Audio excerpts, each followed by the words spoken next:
Hello tout le monde, on se retrouve aujourd'hui pour une nouvelle vidéo. Donc comme vous avez vu dans le titre, comme d'habitude, c'est si on peut appeler ça une story time sur mon accouchement, sur ma grossesse qui a été compliquée. Et en bonus à la fin, vous aurez un petit vlog avec les vidéos que j'ai prises sur le moment. Je voulais à la base faire un long vlog, genre une vidéo YouTube complète, mais j'ai pas assez de matière, j'ai pas assez de films, j'ai pas assez filmé pour être honnête avec vous. Donc c'est parti, je vous laisse avec la vidéo.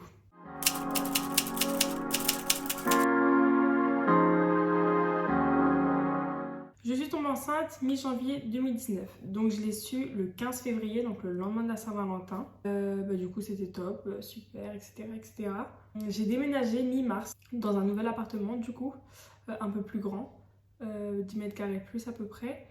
Et du coup on n'avait pas prévu qu'il y ait d'enfants parce que le déménagement il était prévu avant, donc c'était un 2 chambres. Comme c'est là où je suis actuellement, en fait c'est un 2 chambres. Moi pendant le déménagement, vous me connaissez, je suis hyper active, j'aime trop toucher, j'aime trop la déco, j'aime trop porter des trucs et tout et tout. J'étais enceinte mais je me suis dit tellement pour mon fils la première grossesse c'était super, je pense que ça va être super maintenant aussi. Et en fait je me suis mis les doigts dans les yeux, clairement. Ça a été du coup la D. Au bout de, du coup, c'est quoi, j'étais à combien? J'étais à 3 mois et demi à peu près et j'ai eu du coup un hématome. Donc ça veut dire une poche de sang, si on peut appeler ça comme ça, un bleu à l'intérieur de l'utérus qui s'est placé juste à côté du bébé. Du coup, j'étais en repos, pas forcé, mais le but c'était que l'hématome s'évapore et donc forcément que je me repose le plus maximum. Donc, je me suis reposée et on va dire que, allez, ça m'est arrivé mi-mars, on va dire que, allez, mi-avril c'était bon, c'était fini, je pouvais reprendre ma vie normale, etc., etc. Donc tout se passe super bien, on est au mois d'avril, mois de mai, mois de juin, tout se passe super super bien. Mon petit ventre commence à se voir bien comme il faut, je vais mettre là et là. Du coup arrivé au 23 juillet, je vais à une visite médicale. Ceux qui se rappellent ce qui s'est passé à la visite médicale, c'est tout simplement parce que vous avez vu ma vidéo story time, comment ma meilleure amie a piqué mon mec. A voulu piquer mon mec parce qu'elle a échoué, évidemment, encore heureux. Mais du coup, oui, donc c'est ce jour-là, j'ai été alitée parce qu'en fait, on a découvert que j'étais à 2 doigts d'accoucher. Donc, comment? C'est-à-dire que, en gros, pour faire simple, le bébé, il a une porte en mode l'utérus, le bas du, dans le vagin, pour sortir. Et cette porte est censée s'ouvrir au minimum à partir de 35 semaines, ça peut commencer à se modifier. Et après, le but, c'est que ça s'ouvre. Sauf que moi, j'étais à 28 semaines, donc on va dire 7 mois et demi, je crois, ou 8 mois, même pas. Ouais, 7 mois. Ouais, 7 mois. Et elle commençait déjà à s'ouvrir. Donc forcément, ça pose problème. Le but, c'est pas d'accoucher à 7 mois parce que le bébé, il n'est pas prêt. Forcément, il y a des risques vitaux. Forcément, il y a des risques de retard de croissance, etc., etc. Donc j'ai été alitée de juillet à début septembre. C'est-à-dire qu'arrivé début septembre, grâce à un miracle, je ne sais pas comment ça s'explique, mon col s'est résorbé et s'est rallongé. En temps normal, ça ne le ferait jamais, mais j'ai eu de la chance, du coup. J'ai pu savourer mon dernier mois de grossesse. Donc quand je vous dis savourer, je l'ai bien savouré. C'était mon anniversaire en même temps le 17 septembre, donc en mode c'était cool, je pouvais être debout, je pouvais aller voir mes copines. On arrive au 19 septembre, donc c'est-à-dire un mois pile avant mon terme. Donc là, j'arrive à 37 semaines. Et là, je me suis dit, mais maintenant, je peux accoucher, quoi. Genre, ça y est, je peux. Genre, c'est bon, je peux. Et il n'y avait rien. J'accouchais pas. Zéro contraction. Pourtant, j'avais des contractions toute ma grossesse. J'avais douillé de ouf. Zéro contraction. Zéro signe avant-coureur. Pas de poche des os fissurés. Rien, rien, rien. Donc moi, vous me connaissez, quand je suis avec Ben, j'étais là, mais bébé, j'en ai marre, je vais accoucher. Il dit non, mais t'inquiète, ça va venir, tu vois, toute ta grossesse, t'es dans le danger, donc obligé que ça va venir rapidement. Le 20 septembre, le 21, le 22, le 23, le 24, le 25, le 26, le 27, le 28, le 29, le 30, le temps passe. Je passe, 37 semaines, 38 semaines, et là je me dis, je suis déjà à 38 semaines. Genre, pour mon fils, j'ai accouché à 36 plus 5, si je dis pas de bêtises. Donc pour vous dire, j'ai pas atterri jusqu'à aussi loin dans une grossesse. Et donc là, on est le 30 septembre et je mets une story sur Insta. Je mets ouais et tout, vous pensez que je vais accoucher quand? Là, les gens me proposent ah le 12 octobre, je suis sûre. Je suis là, ah ouais, mais c'est loin. Ah non, non, non, non, non. Le 1er octobre, genre le lendemain, là je m'étais dit mais non meuf, genre en mode c'est pas possible, je le sais très bien. Le 2 octobre non plus, genre je sens que c'est pas pour maintenant. Le 3 octobre, le 4. Bref, j'en avais pour tous les jours. Au final, je prends pas trop en compte le sondage parce que vous vous doutez bien qu'il n'y a rien de fiable. Donc je continue à faire ma vie. Le 1er octobre, donc à 8h du matin, j'amène Tyrone à la crèche comme tous les jours parce que du coup moi c'est mon truc, j'amène Tyrone à la crèche le matin. La crèche elle est pas très loin, elle est à 5 minutes de chez nous, donc en règle générale je le porte. J'ai la flemme de prendre la poussette ou le vélo, ou enfin bref. Je le porte encore plus parce que je me suis dit plus je vais le porter et plus je vais accoucher rapidement normalement. 8h50, j'amène Tyrone à la crèche. Sans me douter que cette journée allait changer ma vie à tout jamais. Ce jour-là, c'était un jour de congé de Ben, donc il travaillait pas. Heureusement, j'ai envie de te dire. Donc on s'est lancé dans un grand ménage. On s'est dit, vas-y, c'est le moment de faire le grand ménage avant que le bébé arrive. Genre en mode sous les lits, au fond des placards, et vraiment partout. En haut, tous les angles, carrément le détecteur de fumée et tout. Genre grand ménage de ouf. On s'est dit, aujourd'hui on le fait. Comme ça, c'est bon, on est débarrassé. Et le bébé, Tayana va arriver et elle sera dans un bon bail. On commence à faire le ménage et tout. Et là, il est 15h30 et je dis à Ben, ah ouais, mais je commence à avoir des contractions et tout. Ben, il me dit, ouais, bah comme d'hab, quoi. Genre le gars qui était trop saoulé, qui était trop saoulé de moi, de ma grossesse et de mes contractions. Il me dit, ouais, comme d'hab, vas-y, c'est quoi, si tu veux, tu peux aller faire un bain. Je dis, non, t'inquiète, je continue le ménage et tout. Depuis le début de ma grossesse, j'ai des contractions tout le temps. Maintenant, je subis, c'est bon, tu vois. Je continue à faire le ménage, il est 16h et tout. Puis là, je dis, ah ouais. Mais là, je sais pas des contractions comme avant. Genre, c'est des contractions qui me prennent vraiment bien dans le dos et tout. Il me dit, ouais, tu veux qu'on aille à l'hôpital? Après, il me dit, ouais, mais je sais que c'est faux encore. Vas-y, Méliane, tu vois bien que c'est pas le bon moment. Sinon, t'aurais tellement mal et tout. Puis là, je dis, mais je commence quand même à avoir bien mal. Genre, bon, d'accord, j'avoue, j'ai pas hyper mal. Mais je commence à avoir bien mal. Il me dit, bah vas-y, au point où on en est, on va à l'hôpital. Donc, 16h30, Ben et moi on va à l'hôpital, on est vraiment sûr de rien du tout. Genre quand je vous dis de rien du tout, c'est genre limite on va à l'hôpital par routine en mode voir les sages-femmes, ça faisait longtemps, ils nous ont manqué, etc. Ah mais oui, genre j'ai oublié un truc. Et donc pour tous ceux qui me suivent pas sur Instagram et qui n'ont pas vu du coup la story time accouchement Tyrone et accouchement Tayana, faut savoir que tout le long de ma grossesse, j'arrêtais pas de dire à Ben, ouais et tout, vas-y Ben, genre en mode, si la sage-femme en mettant des doigts elle voit si je vais accoucher ou pas, genre, toi aussi fais-le, et genre, vois si je vais accoucher ou pas. Il me dit, ouais, Mylène, t'es sérieuse, tu me dis de faire des trucs comme ça et tout. Je dis, mais allez, s'il te plaît, bébé, allez. Et il me dit, ok, vas-y. À la maison, du coup, je lui dis, vas-y, bébé, s'il te plaît, fais-le. Comme ça, on va pas à la maternité pour rien. Si ça. En gros, vu que j'étais fermée, j'étais à un doigt, je crois, quelque chose comme ça. Si ça a augmenté, genre, en mode, on peut aller à la maternité, tu vois. Après, il me dit, ouais, t'abuses, Mylène et tout, je suis là. Il met ses wads et il regarde. Et là, il me dit, ah ouais, ça, genre, ça a bougé, quoi, meuf. On dit, bon, vas-y, on y va. Mais bon, on n'y croyait même pas un peu. Vraiment, on n'y croyait même pas un peu. On arrive à la maternité. Les meufs, elles sont tellement fatiguées de me faire un monitoring pour voir s'il y a des contractions ou pas. Elles me disent juste, bon, on va regarder ton col. Si ça a augmenté, on te met en salle d'accouchement. Si ça n'a pas augmenté, tu rentres chez toi, frère. Ça fait combien de fois qu'on te voit ici? À chaque fois, il n'y a rien. Méliane, arrête ton cinéma. J'arrive dans la salle d'examen. Donc, je mets mes jambes pour qu'on puisse m'examiner. Et c'était pas la sage-femme qui m'a examinée, c'est une élève, donc une étudiante sage-femme en gros. Et donc elle met ses wads, elle regarde et elle dit ah oui, je sais pas à combien. Et donc elle est là, elle fait durer le suspense. Au final, la sage-femme lui dit oui, mais la question c'est est-ce que c'est ouvert à beaucoup ou est-ce que c'est ouvert à pas beaucoup? Elle dit ah oui, mais c'est ouvert à beaucoup. Hein. La meuf elle lui dit ah ouais, comment ça ouvert à beaucoup? Donc du coup elle dit enlève ta main, je regarde, elle dit ah bah madame vous êtes dilatée à 7, donc il n'y a pas de problème, on vous passe en salle d'accouchement, vous allez accoucher aujourd'hui, j'espère que vous êtes prête, vous allez rencontrer votre enfant et tout. Trop d'informations qui entraient dans ma tête d'un coup, je me suis dit attends, donc c'est vraiment aujourd'hui là? Genre, c'est vraiment maintenant là? Elle me dit oui c'est maintenant et tout. Du coup 17h, j'arrive en salle d'accouchement, étant donné que j'ai pas voulu prendre la péridurale et ça c'est un choix. J'arrive dans une méga chambre, c'est-à-dire piscine, c'est-à-dire baignoire, lit king size, genre un lit de ouf, petite suspension pour soulager le dos, etc. De toute façon, vous verrez tout ça à la fin dans mon vlog. Mais donc j'arrive dans ma chambre, je commence à me poser, évidemment j'appelle ma mère, j'appelle mon père, j'appelle mes soeurs. Ouais, c'est maintenant que j'accouche les filles, nanana. Donc tout le monde est trop content. Et là, plus de contractions. J'ai plus de contractions. Allez savoir pourquoi. J'ai plus de contractions. J'étais là genre, c'est sérieux là? Ouais, j'ai plus de contractions. Je me suis dit ok, bon. Je n'osais pas le dire, ouais. Genre je me suis dit ouais. Donc là j'ai appelé toute ma famille pour leur annoncer. Et genre, je me vois pas, genre, dire maintenant, genre, ah, j'ai plus de contractions. Je me suis dit, bon, allez, ça va revenir. Puis au bout d'un moment, je finis par le dire. Au bout de, allez, 40 minutes, je finis par le dire à la sage-femme, bah, excusez-moi, j'ai plus de contractions, je crois que c'est pas bon, en fait. Elle me dit, non, non, non, faut vraiment que vous arrêtiez d'y penser, arrêtez de vous concentrer dessus, allez prendre un bain, détendez-vous, imaginez-vous bien, etc. Au final, je l'ai fait. Et quand j'étais dans le bain, ça a recommencé. Les contractions sont venues petit à petit, petit à petit. Et là, c'est devenu vraiment sévère. C'est-à-dire qu'avant, j'avais des contractions que je supportais très bien.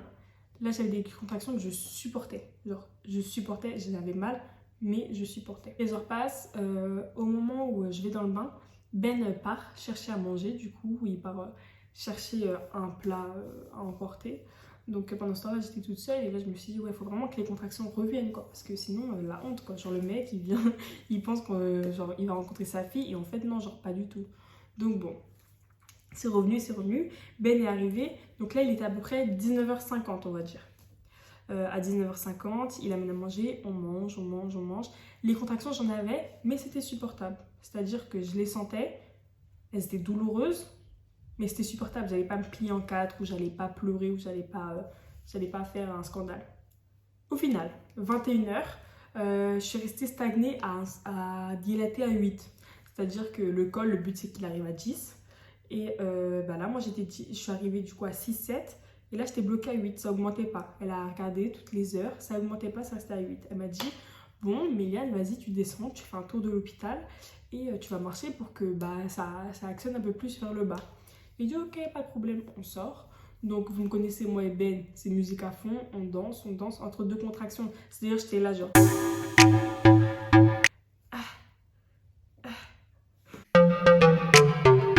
Bref, en gros, ça ressemble à ça sur tout le tour de l'hôpital. Et du coup, 21h40, le moment où on a fini le tour, ça commence à devenir vraiment, vraiment très douloureux. C'est-à-dire que même pour avancer, j'ai énormément de mal. Ben me dit, ouais, bah, tu vas quand même avancer. Genre, tu vas pas coucher dehors, tu vois. Donc, pas doucement, mais sûrement. Donc, j'avance. Et là, je rentre dans l'hôpital. Donc, c'est la nuit, donc je sonne. J'arrive dans l'escalier, parce que je voulais pas prendre l'ascenseur, évidemment, le but c'est de faire travailler un maximum, donc je vais dans l'escalier. Arrivé dans l'escalier, j'ai tellement des grosses contractions que je suis obligée de me mettre à genoux par terre et je suis incapable de bouger pendant genre la durée de la contraction, genre 1 minute. Ça passe, mais j'ai encore mal. Je monte. Et là, du coup, cette partie de l'accouchement, elle devient hyper douloureuse. Genre en mode... on va dire que je suis arrivée dans la chambre, en gros, en haut, il était 22h quand je suis arrivée là-haut. La sage-femme m'a regardée, elle a dit que c'est dilaté à 9, pas encore dilatation complète, donc il fallait encore que j'attende. Et là, ça devenait très compliqué à gérer, étant donné que je sentais tout. J'étais dans mon lit, j'étais en PLS, j'étais en train de vomir mon âme, clairement. J'ai vomi 3 fois, tellement j'en pouvais plus, la douleur elle était ouf. Je me disais que j'étais déjà arrivée au summum de la douleur, je me suis dit, il peut pas y avoir plus que ça, alors c'est pas possible. Arrivée à 23h30, je suis arrivée au summum de la douleur, genre là c'était trop pour moi. Je crie, je dis à la meuf, ouais, peut-être que finalement je vais prendre la péridurale parce que là je suis en train de souffrir sa mère, très clairement. Et elle me dit, non, vas-y, tu vas tenir, t'inquiète pas, ça te tient à cœur, Méliane, fonce et tout. Je suis là, genre, j'essaie toutes les positions du monde, ça me soulage pas, je suis en train de devenir barjo, je demande à faire un bain, à peine je rentre dans le bain, tellement j'ai mal dans le bain, je sors du bain, je vais sur le lit, j'ai trop mal, je vais par terre, j'ai trop mal, je vais sur un ballon, j'ai trop mal, je vais sur un siège, j'ai trop mal. Il n'y avait aucune position confortable, je devenais tarée. La sage-femme, 23h40 à peu près, elle regarde mon col. Donc elle dit rien, elle dit juste, ah la taille du bébé est pas encore bien, donc tu vas pas accoucher maintenant. Et puis elle me dit, tu vas pas accoucher maintenant, t'inquiète pas Méliane, j'ai juste une péridurale à aller poser, il faut que je sois là, même si c'est pas moi qui la pose, il faut que j'accompagne l'anesthésiste. Donc en échange, je t'amène une infirmière pour qu'elle te mette du chaud sur le dos. Et je reviens juste après et normalement ça sera bon, on va commencer à accoucher. Là je lui dis, J'avais tellement mal que même parler avec quelqu'un ça me dérangeait. Et donc l'infirmière elle arrive et puis là je suis par terre et je dis que j'ai clairement trop mal. Genre en mode je pleure mon âme, genre clairement je pleurais des vraies larmes. Genre limite je pleurais des glaçons tellement je souffrais. Et là j'ai dit ouais mais non en fait genre c'est pas possible. Genre, je veux la péridurale maintenant, gars, tu restes là, tu me poses la péridurale, tu te débrouilles. Elle me dit ah non désolée, moi je suis infirmière, je suis pas sage-femme, je suis l'anesthésiste. Genre t'inquiète pas, elle arrive. Et là je lui dis genre non, genre là, maintenant tout de suite j'ai vraiment très mal, très mal, donc gros tu me mets ta péridurale. Elle me dit non. Je lui dis, et je regrette parce que sur le coup, elle, c'est pas sa faute, mais je lui dis clairement, tu vas pas bouger d'ici tant que j'ai pas ma péridurale. Tu restes là, tu mets tes pieds ici et tu bouges pas. J'ai tellement mal que même mes paroles, je contrôlais même pas. Je suis sûre que je lui parlais trop mal, alors qu'elle mérite pas du tout, quoi. Mais je souffrais. Et là, on va dire qu'il est 23h, allez, 58. J'ai une énorme douleur au bassin, genre comme si mon bassin se fracturait, comme si quelqu'un cassait mon bassin. Je saute, parce que j'étais par terre, hein. Je saute sur mon lit, j'ai un kangourou déjà, pour commencer. Mais je saute sur mon lit, je lève une seule jambe, c'est-à-dire que genre, moi j'étais comme ça. Vous voyez, non? Là, il y avait en gros mon entrecuisse, là il y avait une jambe levée et une jambe couchée. Et là je crie ah. Et du coup Ben se met derrière moi pour il me touche, il me dit t'inquiète Mylène, genre ça va aller, tu vois. Je suis là genre gros parle pas avec moi, putain c'est pas le moment. Et là je vois l'infirmière qui se décompose. Et là je me dis mais pourquoi elle se décompose aussi? Elle c'est son métier, non? Elle prend son téléphone puis elle est là, elle dit à la sage-femme oui allô, elle était dilatée à combien, celle de la chambre 10? La sage-femme parle. Ah oui, mais pourquoi vous n'êtes pas resté? Parce qu'en fait là elle est en train d'accoucher. Moi j'entends ça, je me dis comment ça je suis en train d'accoucher, tu vois. Je suis là genre ah j'ai mal. Je crie ma mort, j'ai trop mal. Genre vraiment on dirait qu'on est en train de me péter le bassin. Là la fille elle me dit poussez pas s'il vous plaît, ne poussez pas. Je dis mais je pousse pas, genre moi je fais pas exprès, tu vois. Elle dit oui mais poussez pas s'il vous plaît, ne criez pas et tout. Parce que plus je criais, plus je poussais, genre c'est automatique, je contractais mes abdos et du coup j'étais en train clairement de pousser. Et du coup j'entends Ben qui me dit dans mon oreille oh il y a la tête. Évidemment vous-même vous savez, ceux qui me suivent sur Instagram, que ça c'est la phrase de Ben, il y a la tête c'est sa phrase.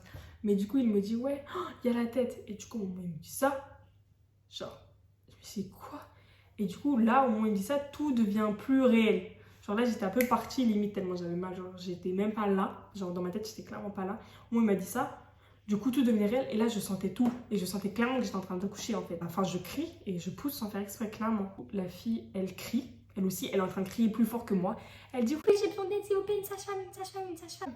Et au moment où elle me dit ça, genre, j'avais la jambe en l'air comme ça. Je crie une dernière fois. Genre, c'était vraiment la délivrance parce que, genre, après ça, j'ai plus de douleur du tout. Je crie une dernière fois. J'entends Ben qui me dit dans ma tête, genre, limite là, je vous dis, j'entends juste sa voix dans sa tête. Pourtant, il est là, hein, j'ai l'impression qu'il parle dans ma tête tellement j'étais ailleurs. Il me dit, ouais, genre, c'est bon, elle est là. Et au moment où je fais ça, il y a une sage-femme qui arrive en courant, qui n'est pas du tout ma sage-femme, je ne sais pas d'où elle vient. D'ailleurs, merci. Elle attrape le bébé. Parce qu'au pire, dans tous les cas, Taïla, elle n'est pas tombée par terre parce que j'étais sur un énorme lit. Mais elle attrape le bébé et elle le pousse sur moi. Elle regarde l'heure directe et puis elle dit minuit 1. Vous venez d'accoucher, félicitations. Et du coup, là, j'étais genre limite en état de choc. J'étais là genre, oh, je viens d'accoucher, toute seule, enfin genre sans sage-femme, enfin sans ma sage-femme. Et donc j'avais ma fille et genre on était du coup les plus heureux du monde parce que c'est notre deuxième merveille qui est entrée dans notre vie et genre en mode, j'étais subjuguée à la vitesse où ça a été quoi. Je regarde Ben, je vois qu'il a les larmes aux yeux et tout, qui est tout ému, ça me rend encore plus heureuse. Et donc, genre j'étais là, je la regarde. Et moi dans ma tête, j'avais l'impression qu'elle pleurait pas. Genre, qu'elle pleurait pas pendant hyper longtemps. Et je dis à Ben, oh, elle pleure pas. Ben, il me dit, mais si, t'inquiète pas, genre, elle pleure, tu vois. Et du coup, elle faisait genre, comme ça au début. Et donc, genre, je suis passée par tellement de sensations, tellement de. Je suis passée par tellement d'émotions. J'ai fait des montagnes russes. Un coup, j'avais mal, un coup, j'avais pas mal, un coup, j'avais très mal. Puis j'ai eu peur pour ma fille, et puis en fait, tout allait bien. Enfin, trop de sensations qui se mélangent d'un coup. Donc là, forcément, je me mets à pleurer. Évidemment, la fatigue, etc. Puis surtout, la naissance de Tayana. J'étais archi heureuse.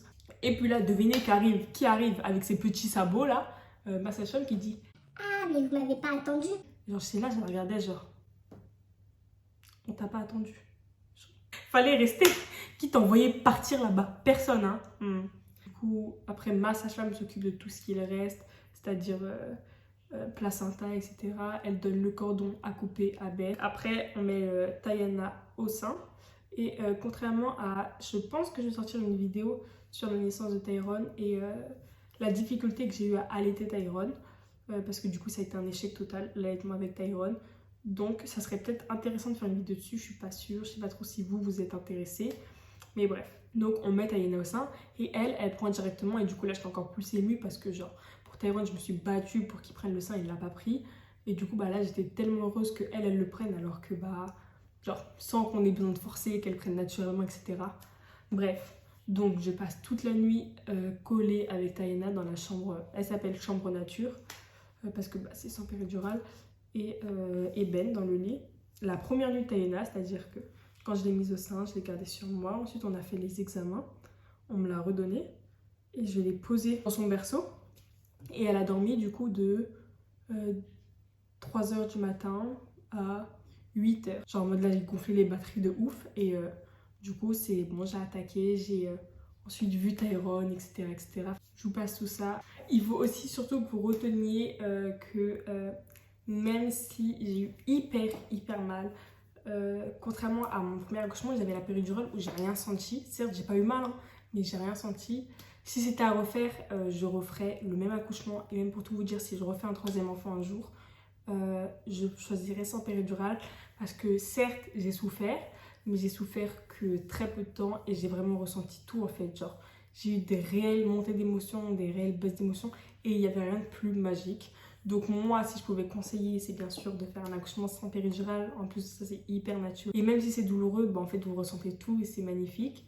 Mais chacune est libre de son choix, chacune est libre de ses droits. Si tu veux une péridurale, tu prends. Si tu veux pas, tu prends pas. Il n'y a pas de mieux pour quelqu'un. En tout cas, moi, si je pouvais conseiller, ça serait ça.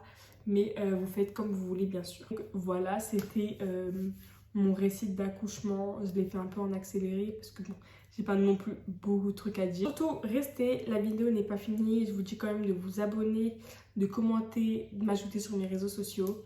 Je vous laisse avec le vlog de fin, avec quelques images de mon accouchement, l'arrivée de Tayana, le départ de la maison, etc., etc. Je vous fais de gros bisous. Mouah. Et je vous dis à bientôt. Je n'en peux plus, n'en peux plus. L'homme s'en bat, souvent déçu. Je n'en peux plus, Cindy, j'en peux plus. L'homme s'en bat, souvent déçu. Du coup, il est 18h16. On est à la maternité, dans la chambre nature. On m'a posé une perfusion pour le streptocoque B. Et du coup, pour l'instant, toujours pas de péridurale à l'horizon. Et on attend que monsieur mette la musique. Mais bon, il a l'air d'avoir du mal.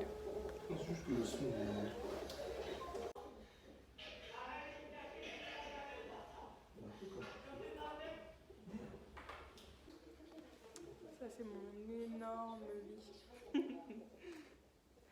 énorme.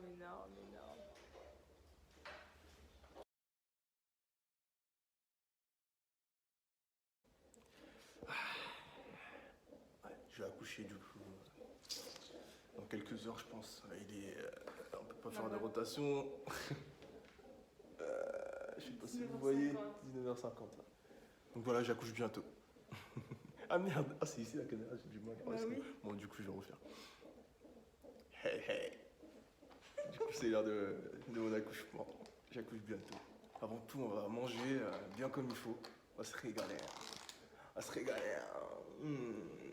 C'est bon tout ça. Ouais. Faut nourrir bébé. Hein. On va bien manger. Allez. Ciao.